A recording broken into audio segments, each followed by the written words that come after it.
Hey everyone, and welcome to this video where we are going to take a look at Mists over Carcassonne. This is the latest Carcassonne game released by Hans im Glück, and I think in the US it's Z-Man Games who releases and distributes it.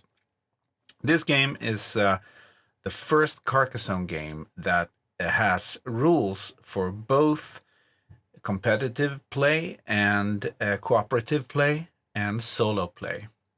So over all the years, there's been a lot of games, Carcassonne games released, and I think it's about 21 years since the original Carcassonne was released, and this was the first one. This is the first one that has those rules included officially in the box. So let's take a look on how you play this game.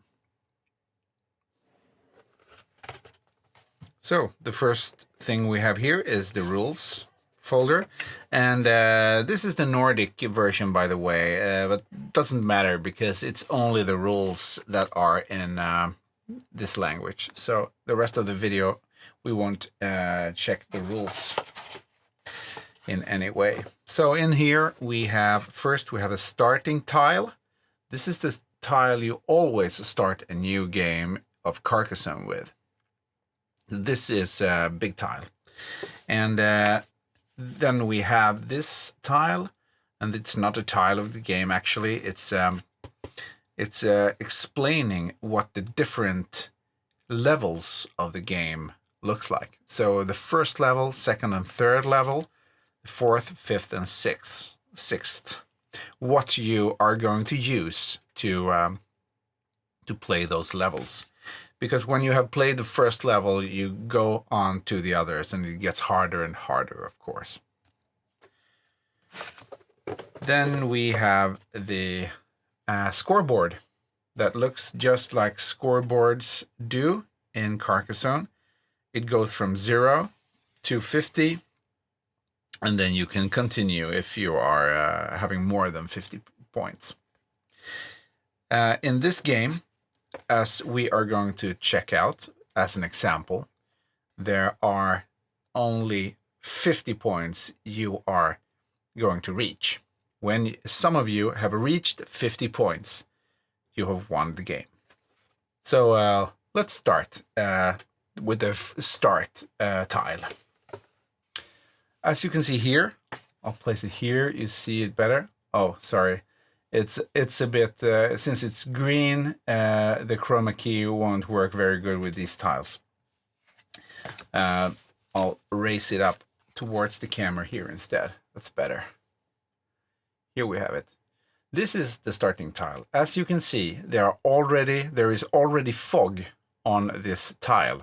You can see 3 ghosts, you see the castle, a road, and the beginning of 2 cities. And those are what you are going to build upon.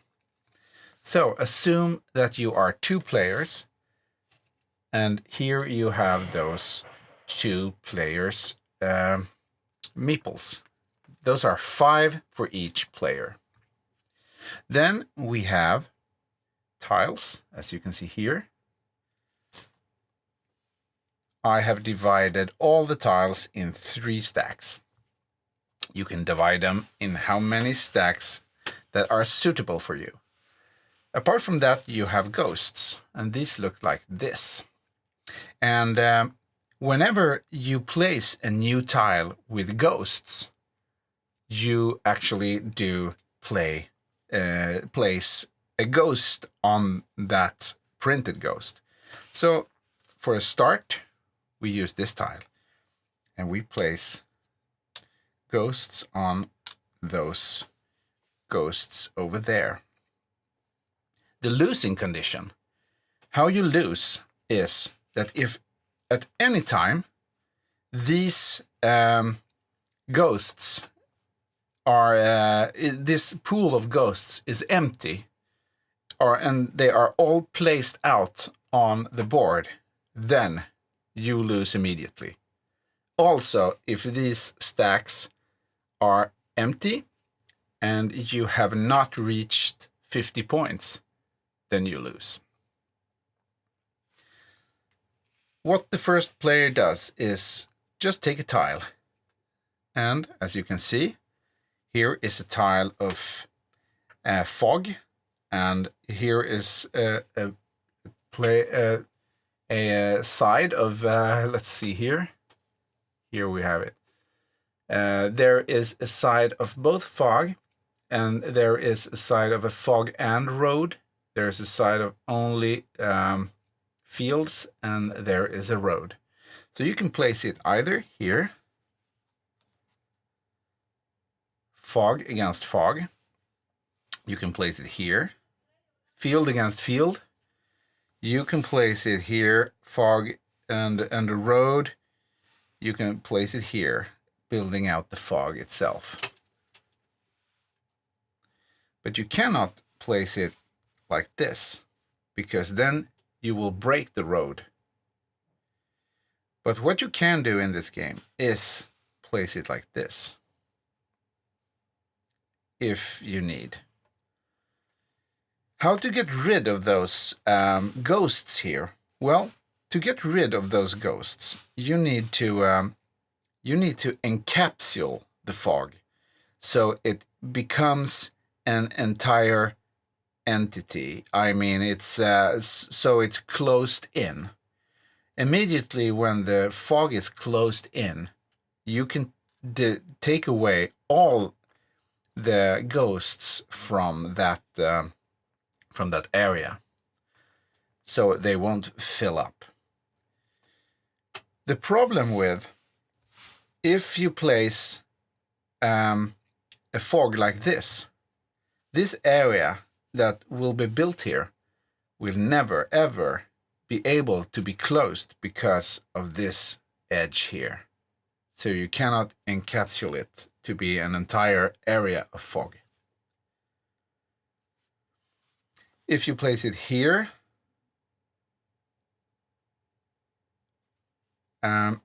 this area where this ghost is will never be empty. It can never be encapsulated and emptied. And if you place it here, you will have to take 2 new ghosts and place here.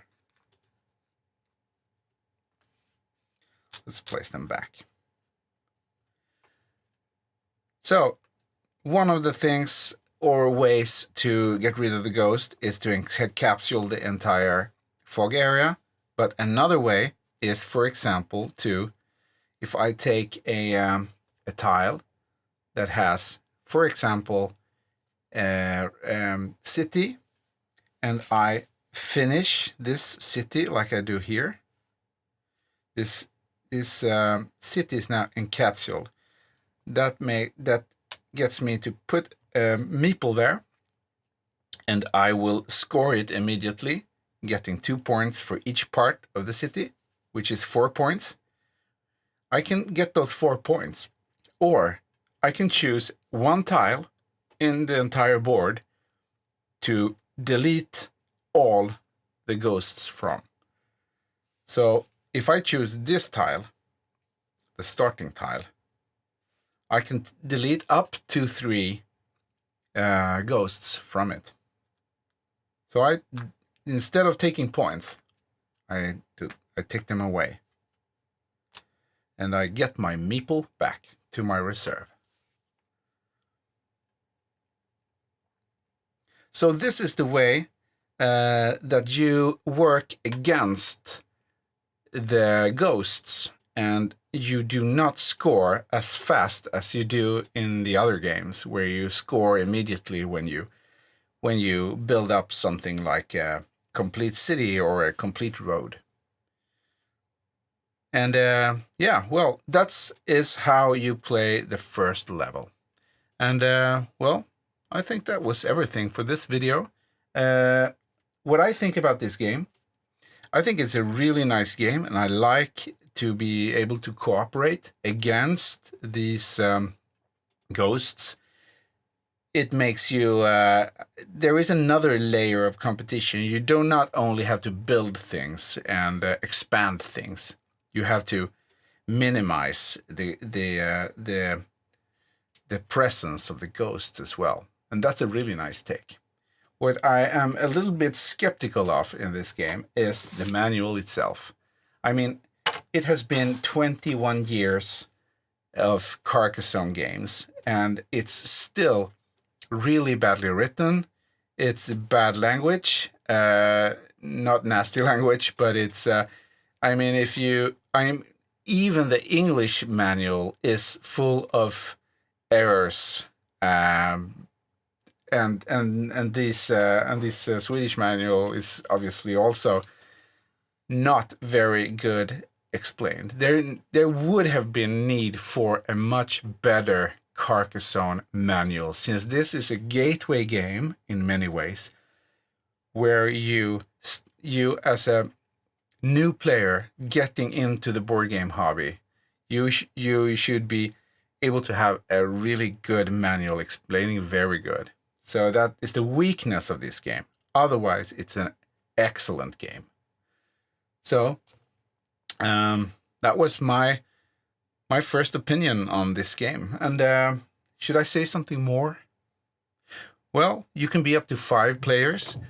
And when you have finished the first level, there are other tiles that you can use, you will use, according to this level guide.